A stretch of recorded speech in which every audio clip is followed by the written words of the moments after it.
मैंने screen share किया, आपको दिख रही है क्या? यस। यस। तो सबसे पहले तो हम लोग पाइथन सीखेंगे। तो पाइथन क्यों सीखेंगे? क्योंकि डेटा एनालिसिस में मोस्टली 3 प्रोग्रामिंग लैंग्वेज यूज़ की जाती है। तो सबसे पहले एक तो पाइथन यूज़ करते हैं, उसके बाद एक आर नाम की प्रोग्रामिंग लैंग्वेज है वो यूज़ करते हैं, और एक जावा प्रोग्रामिंग लैंग्वेज है वो भी यूज़ करते हैं। तो इसमें से सबसे ज़्यादा ऑलमोस्ट 74% पाइथन यूज़ करते हैं, और R programming language almost 16 to 17% use करते हैं, और ऑलमोस्ट 4 to 5% जावा यूज करते हैं, और बची जो परसेंट है और बाकी प्रोग्रामिंग लैंग्वेज है वो यूज करते हैं। तो इसलिए हमें अगर डेटा एनालिसिस या मशीन लर्निंग या एआई इससे रिलेटेड कुछ सीखना है तो पाइथन आनी जरूरी है। तो पाइथन में हम लोग सबसे पहले तो बेसिक पाइथन पढ़ेंगे, उसके बाद पाइथन में डेटा एनालिसिस स्पेसिफिक कुछ लाइब्रेरीज है जिनका नाम है लाइक नमपाई है, एक पेंडास है, उसके बाद मैटप्लॉटलिब है, उसके बाद जैसे कि एसक्यूएल है, उसके बाद हम लोग सीखेंगे एसक्यूएल क्या है। तो एसक्यूएल के बाद हम लोग सीखेंगे पावर बीआई, और उसके बाद हम लोग थोड़ा सा मैथ। यस। यस, आपको कुछ क्वेरी है? नहीं नहीं। यस। उसके बाद हम लोग मैथमेटिक्स सीखेंगे, और पावर बीआई, सॉरी पाइथन है ना, पाइथन में हम लोग एक प्रोजेक्ट बनाएंगे, और डेटा एनालिसिस का हमारा एक प्रोजेक्ट होगा, और एक हमारा पावर बीआई का प्रोजेक्ट होगा। ऐसे हमारे 3 प्रोजेक्ट होंगे। परफेक्ट। तो मैं एक्सप्लेन कर रहा था कि हम पाइथन में क्या-क्या पढ़ने वाले हैं। तो ये पाइथन का बेसिक सिलेबस है। तो सबसे पहले हम लोग पाइथन में पढ़ेंगे इंट्रोडक्शन टू पाइथन, मतलब ये पढ़ेंगे कि what is Python. Python is a programming language. So first is why it is called as programming language. So हम लोग पाइथन को प्रोग्रामिंग लैंग्वेज बोलते हैं ना, तो हम इसमें लैंग्वेज इस शब्द क्यों यूज करते हैं, मतलब इसे आपको कुछ आप में से कोई बता सकता है why we use language word here?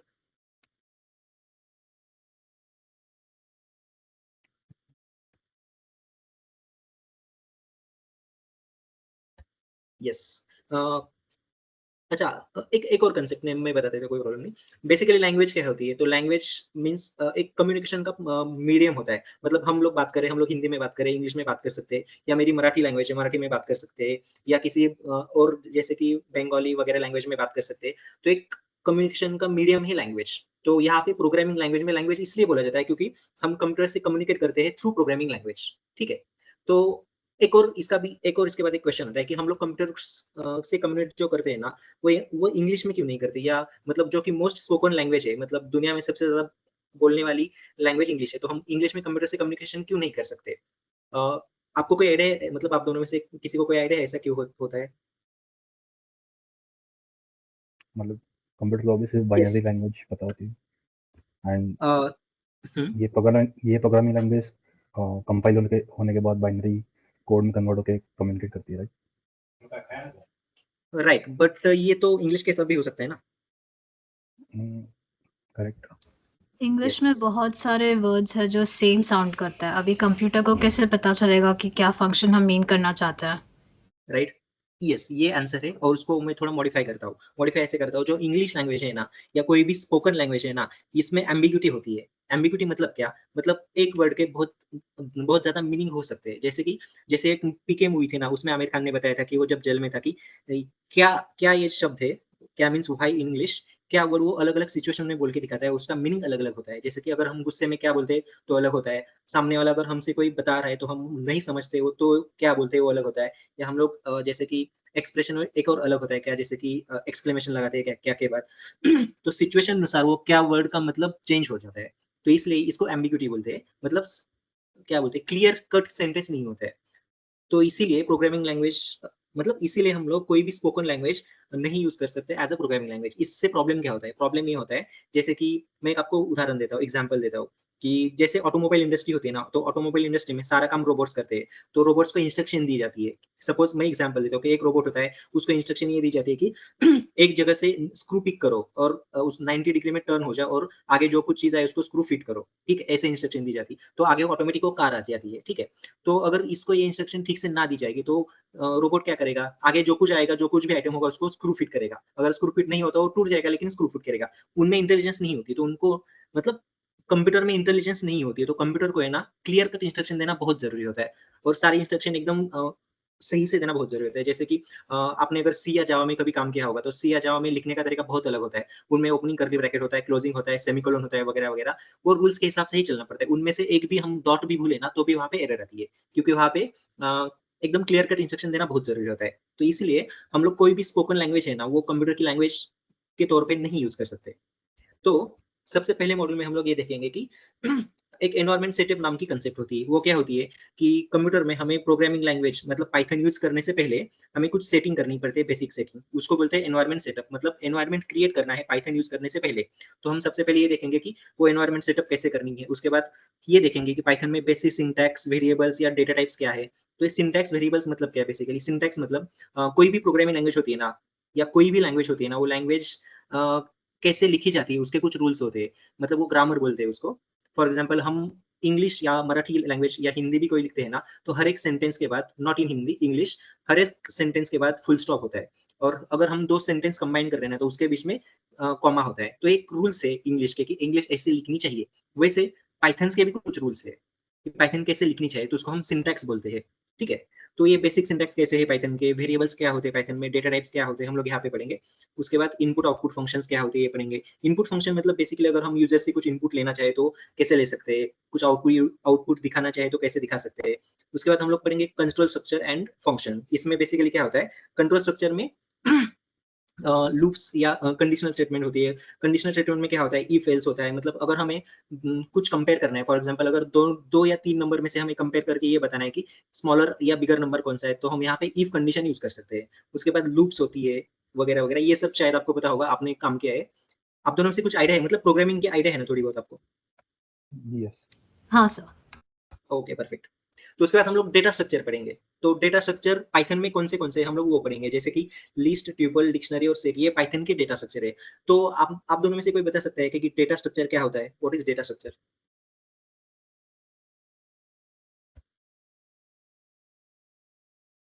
Guess कर सकते हैं आप, अगर फिक्स पता नहीं है तो।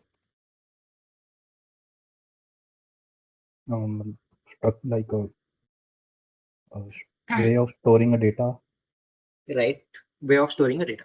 तो next question is data structure की रिक्वायरमेंट क्या है, मतलब अगर डेटा स्ट्रक्चर नहीं होगा तो क्या फर्क पड़ता है?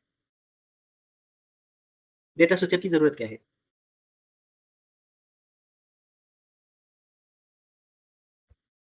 अलग-अलग डेटा को अलग-अलग तरीके से स्टोर करना होता है। uh, आप एक्सप्लेन कर सकते हैं कोई एग्जांपल देके?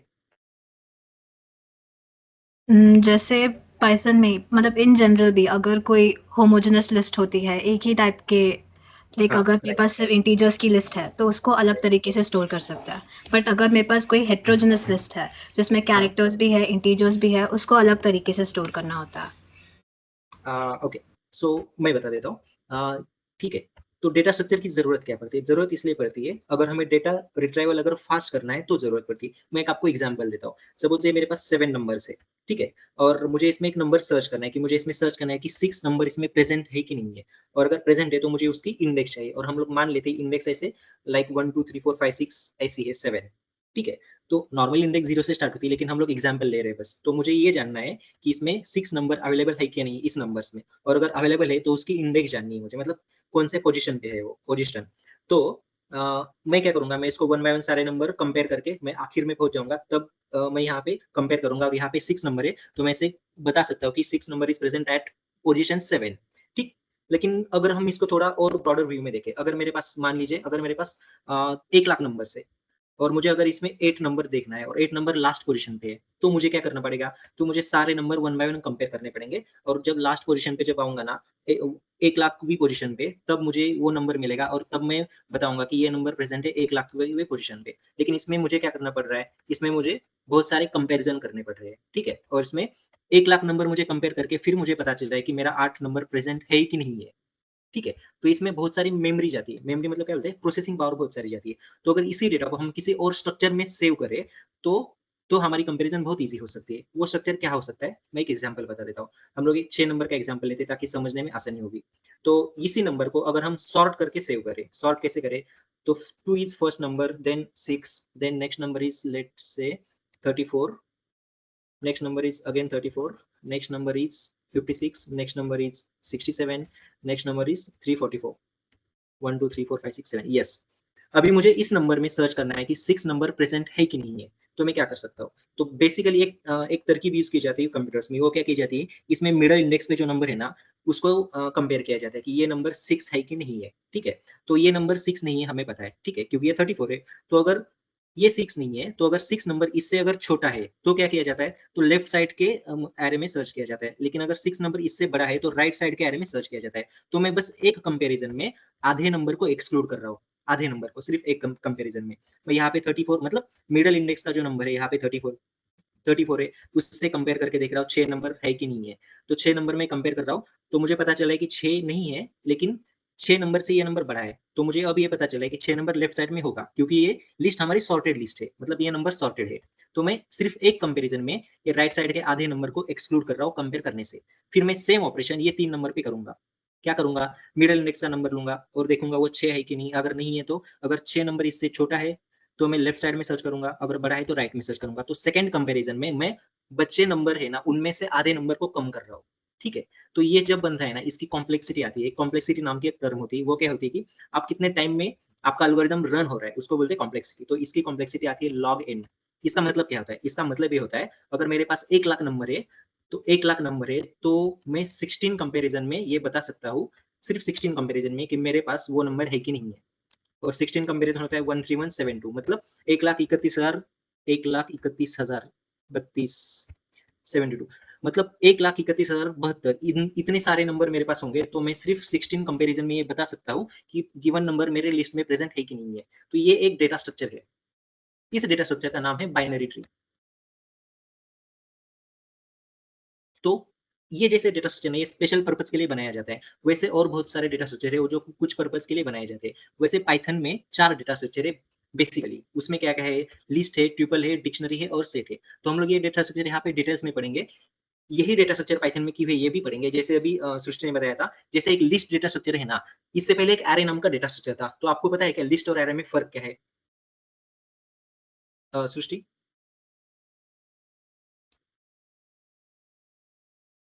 सृष्टि आप सुन पा रहे हो? हाँ, हाँ।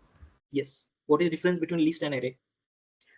एरे में सारे एक ही टाइप के एलिमेंट्स होते हैं एंड लिस्ट में अलग-अलग टाइप के एलिमेंट्स आते हैं।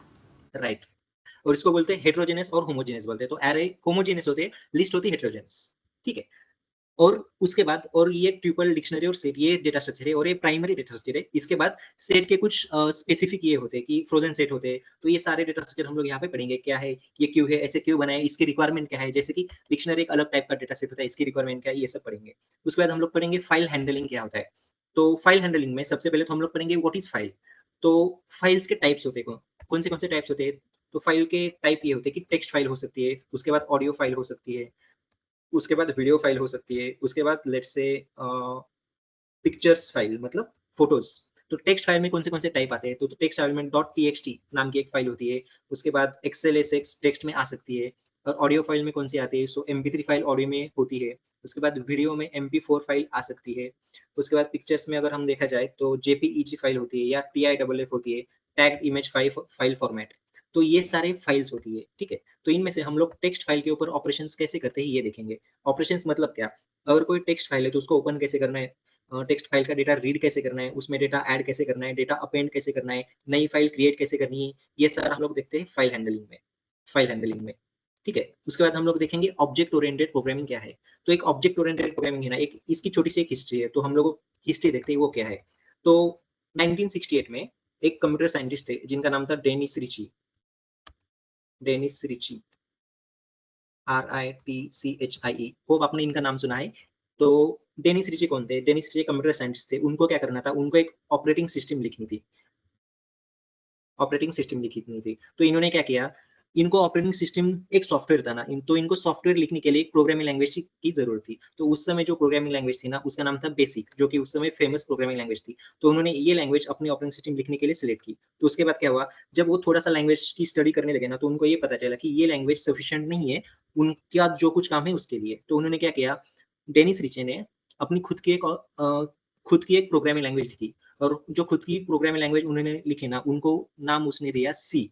ठीक है, और उन्होंने जो ऑपरेटिंग सिस्टम लिखे ना उसको उन्होंने नाम दिया लिनक्स। ठीक है, तो ये सी नाम, ऐसे सी नाम क्यों दिया, उसका रीजन भी है। रीजन ये है कि बेसिक जो प्रोग्रामिंग लैंग्वेज थी ना, उसको शॉर्ट में बी बोला जाता था। तो बी लैंग्वेज में कुछ अपडेट करे उन्होंने और एक नया वर्जन लेके आए, काइंड ऑफ ऐसे उनकी थिंकिंग थी। तो उन्होंने इसलिए इसको सी नाम दिया। ठीक है, तो सी जो लैंग्वेज थी ना, सी लैंग्वेज थी प्रोसीजर ओरिएंटेड प्रोग्रामिंग थी। प्रोसीजर ओरिएंटेड प्रोग्रामिंग लैंग्वेज थी और उसको शॉर्ट में पीओपी ऐसे बोला जाता था इसको शॉर्ट में। तो basically procedure oriented programming language मतलब क्या होता है? मतलब ये होता है इसमें जो प्रोसीजर शब्द है ना, इसका मतलब होता है टास्क, टास्क ओरिएंटेड। मैं आपको एक एग्जांपल देता हूँ। अगर आपको फॉर एग्जांपल पुणे से मुंबई जाना है, ठीक है, पुणे एक सिटी है, मुंबई एक सिटी में, जो दोनों महाराष्ट्र में आती है, तो आप स्टेप्स क्या क्या लोगे? तो एक टास्क है, आपको ट्रैवल करना है पुणे से मुंबई, तो आप स्टेप्स ये ले सकते हैं कि सबसे पहले तो एयरपोर्ट तक जाए, एयरपोर्ट से फिर फ्लाइट ले और फिर फ्लाइट छोड़ के आपको जो भी एग्जैक्ट लोकेशन पे जाना है, आप उस एग्जैक्ट लोकेशन पे जाओ। ये 3-4 आप सपोज़ आपका टास्क है कि पुणे से मुंबई जाना है, तो आप इसके लिए 4 स्टेप ले सकते हैं, ठीक है? तो जो प्रोसीजर ओरिएंटेड प्रोग्रामिंग लैंग्वेज थी ना, इसमें क्या था, जो टास्क था ना, ये जो प्रोसीजर थी ना, ये 4 स्टेप, उसको सिक्योरिटी दी जाती थी और उसको इम्पोर्टेंस दिया जाता था, इम्पोर्टेंस। तो ये एम्फेसिस एक ऐसे वर्ड लिखा जाता था इसमें, मतलब इम्पोर्टेंस के लिए इन्होंने एम्फेसिस वर्ड लिया था। Emphasis is on doing things ऐसे लिखा था उन्होंने। सो टास्क को ये लोग इम्पोर्टेंस देते थे, ठीक है? तो मैं एक एग्जांपल देता हूँ, हम ये एग्जांपल से समझ सकते हैं। एग्जांपल सपोज़ ये है कि मेरे पास कुछ नंबर्स है ऐसे, सॉरी बाय मिस्टेक, यस। मेरे पास ऐसे कुछ नंबर्स है। तो मेरा टास्क क्या है? मेरा टास्क ये है कि मुझे इस नंबर में से इवन नंबर फाइंड करने हैं। तो मैं क्या कर सकता हूँ? मैं 3 लाइन्स का कोड लिख दूँगा जिसमें से इवन नंबर मैं फाइंड कर सकता हूँ इसमें से। तो सी में क्या होता था, ये जो 3 लाइन थे ना, ये थी प्रोसीजर इवन नंबर फाइंड करने की। तो इस प्रोसीजर को ये लोग इम्पोर्टेंस देते थे और इसको सिक्योरिटी दी जाती थी सबसे ज़्यादा, ठीक है? लेकिन उसके बाद और कुछ सालों बाद 1980s में लोगों को ये पता चला कि ये जो प्रोसीजर थी ना, प्रोसीजर से ज़्यादा एक इम्पोर्टेंट चीज़ है हमारे पास जिसको ज़्यादा महत्व देना चाहिए प्रोसीजर से ज़्यादा, और वो चीज़ है डेटा। तो डेटा को प्रोसीजर से ज़्यादा इम्पोर्टेंस देना चाहिए और हमारे केस में डेटा क्या था? डेटा थे ये नंबर। तो ये नंबर को ज़्यादा इम्पोर्टेंस देना चाहिए डेटा को इंस्टेड ऑफ प्रोसीजर। तो उसके बाद सी में कुछ बदलाव किए गए जो कि डेटा को महत्व दे, ऐसे बदलाव किए गए, और जो बदलाव किए गए उसके बाद सी का नाम बदल के सी प्लस प्लस रख दिया। और सी प्लस प्लस जो प्रोग्रामिंग लैंग्वेज थी ना, वो थी ओओपी, मतलब ऑब्जेक्ट ओरिएंटेड बेस्ड, और ओओपी में डेटा को महत्व दिया जाता है। ऐसे होती ओओपी। तो महत्व कैसे दिया जाता है? तो उसमें कुछ कंसेप्ट होती है जैसे कि क्लासेस, ऑब्जेक्ट्स, पॉलीमॉर्फिज्म, इनहेरिटेंस, और भी डेटा एब्स्ट्रैक्शन वगैरह वगैरह, ठीक है? तो वो डिटेल में कैसे काम करते हैं, मतलब डेटा को इम्पोर्टेंस कैसे देता है, वो हम लोग यहाँ पे पढ़ेंगे ऑब्जेक्ट ओरिएंटेड प्रोग्रामिंग लैंग्वेज में। और उसके बाद ये 1984 या 82 के आसपास सी प्लस प्लस ऐसे आ गई। उसके बाद 1991 में पाइथन लैंग्वेज आ गई और उसके बाद 1992 में जावा लैंग्वेज आ गई, 1992। तो ये दोनों लैंग्वेज थी ना, 1991 में पाइथन और 92 में जावा आई थी। ये दोनों लैंग्वेज थी procedure sorry object oriented programming language थी, उस पे बेस्ड थी, ठीक है? तो बेसिकली एक और बात है कि ये पाइथन लैंग्वेज को पाइथन ऐसे नाम की दिया क्यों गया? तो उसका रीज़न ये था, पाइथन के जो क्रिएटर्स थे ना, जिन्होंने पाइथन बनाई, वो एक ब्रिटिश ग्रुप था जिसका नाम था मोंटे पाइथन।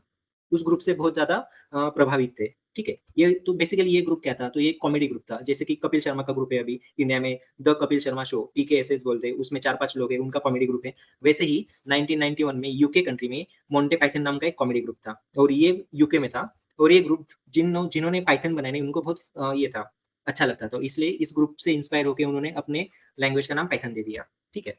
तो उसके बाद नेक्स्ट हम लोग ये सीखते हैं कि एक्सेप्शन हैंडलिंग क्या होती है। तो आप में से कोई बता सकता है एक्सेप्शन मतलब क्या? What is exception? System errors,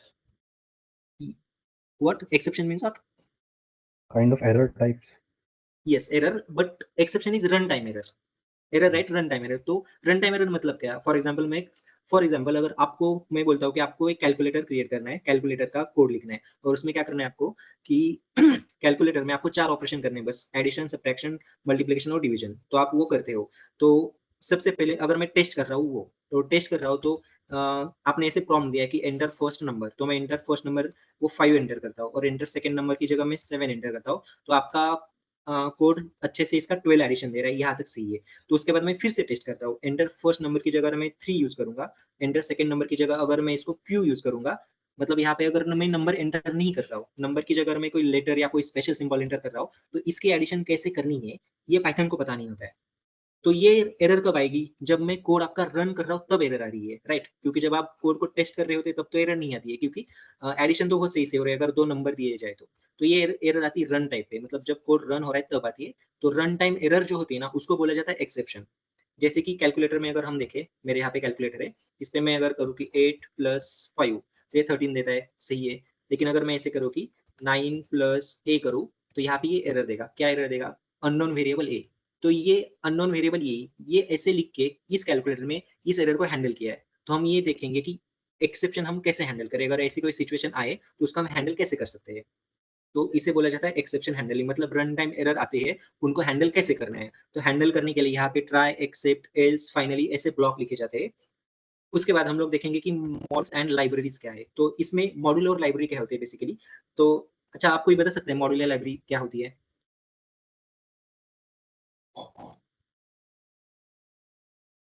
ये साहिल और Shruti. Set of pre defined functions या right, perfect. Set of pre defined functions और क्लासेस, यस। तो बेसिकली मॉड्यूल मतलब क्या, फॉर एग्जांपल अगर हमें कोई टास्क दिया गया है कि हमारे पास कुछ नंबर से 10 नंबर से उनमें से प्राइम नंबर्स कौन से हैं ये हमें फाइंड करने हैं। तो हम लोग क्या कर सकते हैं, हमारा कुछ 5-6 लाइन का कोड लिख सकते हैं प्राइम नंबर फाइंड करने के लिए। या एक और दूसरा ऑप्शन है हमारे पास, प्रीवियसली रिटन एक कोड है जो कि एक कंप्यूटर के दूसरे डेवलपर ने लिखा है, तो हम वो कोड यूज कर सकते हैं। तो वो कोड उसने कौन से फॉर्म में लिखा है, तो फंक्शन में नॉर्मली लिखा जाता है या क्लासेस में लिखा जाता है। तो हम प्रीवियसली रिटन कोड यूज कर सकते हैं हमारे प्रोग्राम में। तो वो कैसे यूज कर सकते हैं, तो प्रीवियसली रिटन कोड जो होते हैं ना वो इन टर्म्स ऑफ मॉड्यूल होते हैं या इन टर्म्स ऑफ लाइब्रेरी होते हैं। तो हम उसको इंपोर्ट करके वो स्पेसिफिक फंक्शन सिर्फ एक लाइन में हम लोग लिख सकते हैं। तो इसको बोलते हैं मॉड्यूल्स एंड लाइब्रेरीज। तो हम लोग यहाँ पे देखेंगे कि मॉड्यूल और लाइब्रेरी कैसे क्रिएट की जाती है, प्रीवियसली कौन से मॉड्यूल्स है, कौन सी लाइब्रेरीज है, उनमें फर्क क्या क्या है, क्या क्या उनके फंक्शन है वगैरह वगैरह। उसके बाद हम लोग देखेंगे स्ट्रिंग्स के साथ कैसे काम करना है, जैसे कि स्ट्रिंग को कॉन्केटनेट, स्लाइसिंग या फॉर्मेटिंग कैसे करना है। और भी बहुत सारे ऑपरेशन है स्ट्रिंग के ऊपर। फिर हम लोग देखेंगे कि लिस्ट कंपैरिजन क्या होता है या डिक्शनरी कंपैरिजन क्या होता है, ये देखेंगे इसमें। तो या श्रुति, आपको पता है क्या लिस्ट और डिक्शनरी कंपैरिजन क्या होता है?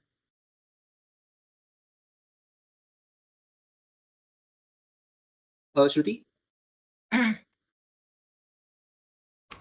सॉरी सर, क्वेश्चन रिपीट करेंगे? अच्छा, लिस्ट या डिक्शनरी कंपैरिजन क्या होता है, आप बता सकते हो?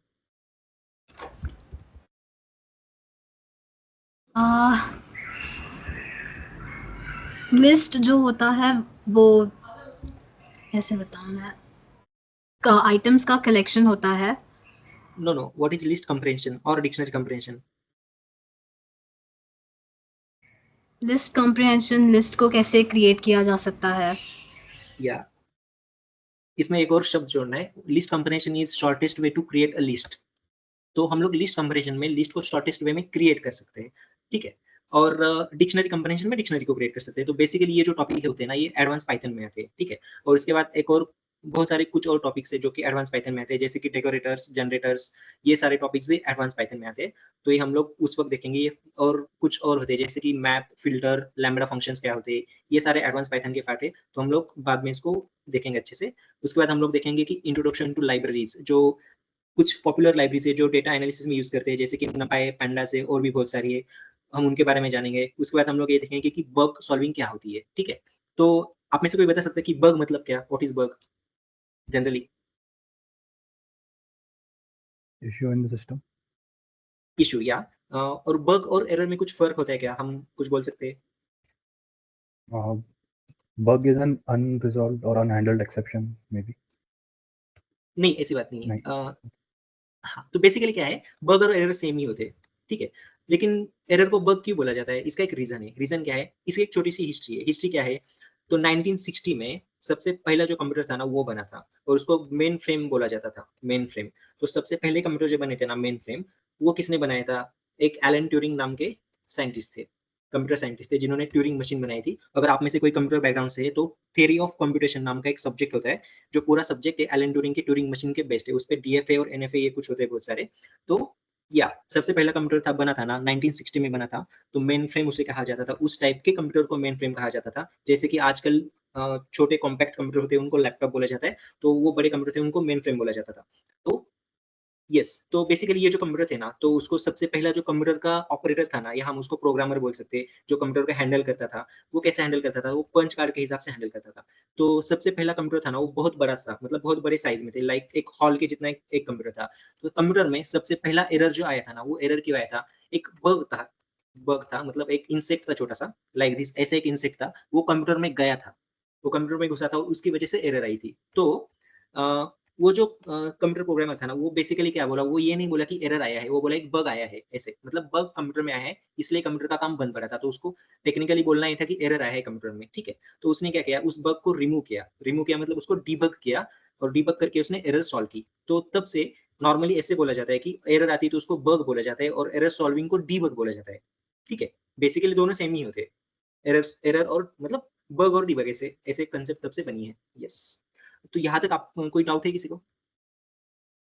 नहीं सर। Yes, okay.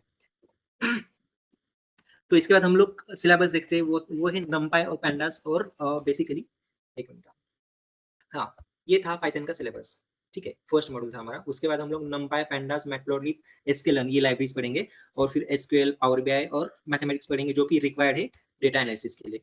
तो इसका सिलेबस हम अभी नहीं देखेंगे क्योंकि इसका सिलेबस देखने से पहले हमें कुछ बेसिक प्रोग्रामिंग की अंडरस्टैंडिंग आना जरूरी है, तो वो हम बाद में देखेंगे। तो आपको कुछ डाउट्स है मतलब कोर्स से रिलेटेड या और कुछ?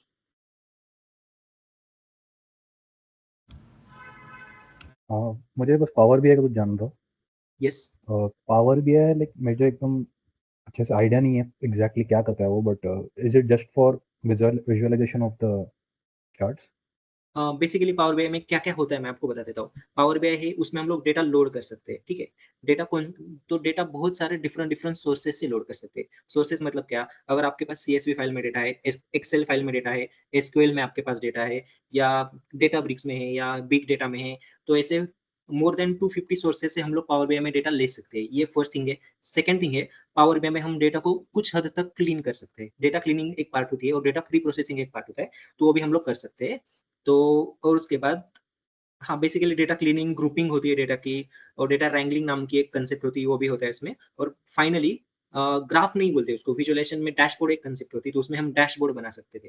डैशबोर्ड मतलब क्या होता है, अभी मेरे पास शायद एग्जांपल नहीं है। हाँ, मतलब उसको ग्राफ नहीं बोला जाता। ग्राफ मतलब क्या होता है, एक स्पेसिफिक एक इमेज होती है, जो इमेज लाइक मैं उदाहरण देता हूँ। जैसे कि ये ग्राफ है, ये मैंने पाइथन में बनाया है। सो ये ग्राफ है, ये चेंज नहीं हो रहा है। डैशबोर्ड अलग होता है। डैशबोर्ड क्या होता है, डैशबोर्ड में अगर मैं यहाँ पे ये ग्राफ क्या है मैं आपको बता देता हूँ। ये है एप्पल के स्टॉक प्राइस का डेटा, और कौन सा डेटा है ये 2021 का है, मंथ वाइज है, ठीक है। तो इसमें क्या बताया गया है कि कौन से जनवरी से दिसंबर तक हर एक मंथ में लोएस्ट वैल्यू क्या थी एप्पल के स्टॉक प्राइस की। तो जनवरी में यहाँ पे 126.4 थी, फेब में इतनी थी, मार्च में इतनी थी, वगैरह वगैरह। तो ये जो स्लाइसेस है ना छोटे छोटे, तो ये स्लाइसेस में दिसंबर का स्लाइस मैंने बड़ा बनाया है। क्यों? क्योंकि ये हाईएस्ट वैल्यू थी, मतलब बेसिकली ये सबसे ज्यादा वैल्यू थी, और मार्च का स्लाइस मैंने कम बनाया है, तो ये बहुत छोटी वैल्यू थी। ये ग्राफ मैंने इसमें बनाया है पाइथन में, ठीक है। इसमें ये स्टैटिक है बेसिकली, इसमें कुछ चेंज नहीं होता है। अगर हम इसको पावर बीआई में बनाते हैं और यही दिखता है तो क्या होता है, तो अगर मैंने अगर सिर्फ यहाँ पे अप्रैल महीना है ना, अप्रैल पे मैंने अगर क्लिक किया है यहाँ पे, तो क्या होता है, बाकी और भी दूसरे 2-4 ग्राफ होते हैं ना, वो उस महीने का सिर्फ डेटा दिखा देते हैं। उस महीने के हिसाब से चेंज हो जाएंगे सारे ग्राफ। उसे डैशबोर्ड बोला जाता है। डैशबोर्ड क्रिएट कर सकते हैं। ये डिफरेंट होता है, ग्राफ से एक हाईएस्ट लेवल पे होता है। और उसमें फॉर्मेट पेंटर नाम की कंसेप्ट होती है। वो बहुत पावर बीआई बहुत बेस्ट है एक्चुअली, बहुत अच्छा है। बिजनेस इंटेलिजेंस टूल है वो, सिर्फ विजुअलाइजेशन नहीं है वो। ओके। यस।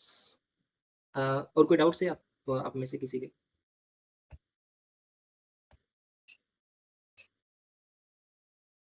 नहीं मैं ओके, तो हम लोग मैथमेटिक्स का भी थोड़ा पार्ट पढ़ने वाले हैं। तो वो मैथमेटिक्स बस रिक्वायर्ड मैथमेटिक्स जो है ना, डेटा एनालिसिस में लगने वाला है, वो पढ़ेंगे। उसमें कुछ कॉन्सेप्ट्स होती है, जैसे कि स्टैटिस्टिक्स में मीन, मीडियन, मोड, ये कॉन्सेप्ट होती है। फिर स्टैंडर्ड डिविएशन कॉन्सेप्ट होती है, कोवेरिएंस कॉन्सेप्ट होती है, वेरिएंस कॉन्सेप्ट होती है, या फिर नॉर्मल डिस्ट्रीब्यूशन क्या होता है, स्क्यूनेस क्या होती है, ये बहुत सारे, कुर्टोसिस क्या होता है, ये कॉन्सेप्ट हम लोग पढ़ेंगे। लेकिन हम इसका मैथमेटिक्स नहीं पढ़ेंगे। मतलब हम क्या पढ़ेंगे कि इसको यूज कैसे करना है, और ये कॉन्सेप्ट कहती क्या है, हम इसको ऑन पेपर सॉल्व नहीं करेंगे। मतलब एक सॉल्व करना अलग बात है और उसको यूज करना अलग बात है। फॉर एग्जाम्पल, जैसे एक मैं एग्जाम्पल देता हूँ। फॉर एग्जाम्पल, एक मीन नाम का एक शब्द होता है। मीन का मतलब होता है एवरेज। एवरेज को स्टैटिस्टिक्स की टर्म में मीन बोला जाता है, ठीक है। तो हम लोग ये नहीं पढ़ेंगे कि मीन को कैलकुलेट कैसे करना है, उसका फॉर्मूला क्या है, वो कैसे क्रिएट होता है, फॉर्मूला का प्रूफ क्या है, वो नहीं देखेंगे हम लोग। हम मीन का यूज कैसे करेंगे, मीन होता क्या है बेसिकली, हम ये पढ़ेंगे, ठीक है। तो मैं आपको एक और तरह से एग्जांपल देता हूँ इसका कि हम लोग क्या पढ़ने वाले हैं। फॉर एग्जांपल, एक मशीन होती है जिसको CNC बोला जाता है, जिस मशीन पे पार्ट्स बनते हैं, ऐसे लाइक मतलब मेटल के कुछ पार्ट्स बनते हैं। तो हम लोग CNC मशीन को चलाना कैसे है ये सिखाएंगे। ये नहीं सिखाएंगे CNC मशीन बनी कैसी है, मतलब वो पार्ट्स कैसे काम करते हैं, वो नहीं सीखेंगे। हम उसका यूज करके अपने इंस्ट्रूमेंट कैसे ड्रॉ करेंगे, ये देखेंगे। अच्छा, आप समझ रहे हो क्या मैं क्या बोल रहा हूँ? Yes yes. हाँ, तो बेसिकली बहुत टाइम, मतलब क्या होता है, जैसे एक नॉर्मल डिस्ट्रीब्यूशन नाम की कॉन्सेप्ट होती है, वो प्रोबेबिलिटी से आती है। तो कॉन्सेप्ट अगर हम समझने जाए ना, मतलब उसका हम मैथमेटिकल फॉर्मूला देके वो समझने जाए ना, तो ये बहुत अलग बनता है वो, मतलब उसमें कुछ इंटरेस्ट आता भी नहीं है और कुछ नहीं होता है। हम ग्राफ की तरफ से देखेंगे कि ग्राफ कैसे होता है नॉर्मल डिस्ट्रीब्यूशन का, ठीक है? हमें उसका सिर्फ फंक्शन यूज़ करना है, हमें उसका मैथमेटिक्स बैकग्राउंड पूरा जानना नहीं है, हमें समझना है कि हमें कौन से जगह हम ये फंक्शन यूज़ कर सकते हैं, ये जानना है हमें। हमें वो मैथमेटिकल प्रूफ नहीं देखना उसका या ऐसे ही एग्जांपल की बात है, वो नहीं। हमें उसका फंक्शन होता है जो नंपाई में आता है। नंपाई में एक रैंडम नाम का मॉड्यूल है, उसमें आता है नॉर्मल डिस्ट्रीब्यूशन का फंक्शन। हम वो फंक्शन यूज़ कैसे करना है, कौन से सिनेरियो में उसको यूज़ किया जाता है, उसको कब यूज़ नहीं करना है, नॉर्मल डिस्ट्रीब्यूशन का ग्राफ कैसे आता है, ग्राफ में एक होता है हेवी टेल डेटा, वो कैसे होता है, उसका ग्राफ कैसे आता है, वो हम विजुअलाइज़ेशन देख के पता करेंगे हम लोग, ऐसे। तो हम उस लेवल पे मैथमेटिक्स सीखेंगे। अगर आपको डीप लेवल पे जाना है, तो मैं टीच कर सकता हूँ, कोई प्रॉब्लम नहीं है। लेकिन वो थोड़ा-सा क्या होता है, आगे जाके वो टफ लगने लगता है और फिर वो इंटरेस्ट चला जाता है पूरा पढ़ने का। तो अगर आपको डीप जाना है तो that is also okay. Yes, so कोई और डाउट्स है आपको? नहीं। येस, श्रुति आपको? नहीं सर। ओके, सो उसके बाद ये जो सिलेबस है ना, ये आपको मिल जाएगा वेबसाइट पे, इंस्टीट्यूट की वेबसाइट पे, या अगर आपको चाहिए तो हम लोग लिंक्स शेयर कर सकते हैं। Yes, Rahul sir? Yes sir. So बताइए मुझे आपका डिसीजन और then we can take it forward. So Shruti का एक प्रॉब्लम है, श्रुति Yes. का ऑलरेडी वो सीख चुकी है डेटा एनालिसिस, सॉरी एमआई और एआई, सॉरी। हाँ। उनको जॉब मिलने में दिक्कत आ रही है। So what she can do extra to get a job, कुछ आइडिया है Yes. आपको उसका? यस, बेसिकली श्रुति आपको प्रोजेक्ट पे काम करना चाहिए, खुद के प्रोजेक्ट। मतलब ऐसे नहीं कि मैं आपको हेल्प कर रहा हूँ और आप 60% मैं हेल्प कर रहा हूँ और आप 40% दे रहे हो, ऐसे नहीं है। प्रोजेक्ट पे आप काम करो और उसमें 20-30% मैं हेल्प कर सकता हूँ और बाकी पूरा आप करो। अगर इस हिसाब से आप करो, तो आपका नॉलेज बढ़ेगा और आपको मतलब क्या करना है कि आपको इंटरव्यू पे एक भी अपॉर्च्युनिटी आए, तो आप उसको फेल ना कर जाओ। इस लेवल पे आपको परफेक्ट बनना है। बेसिकली क्या होता है, अ आप स्किल्स गेन करो, नॉलेज गेन करो, जॉब मिल जाती है, जॉब की प्रॉब्लम नहीं होती है। मोस्टली जो इंडस्ट्री में लोग होते हैं ना, जो जॉब सर्च करते हैं, उनमें एक कमी होती है कि उनमें स्किल्स की कमी होती है।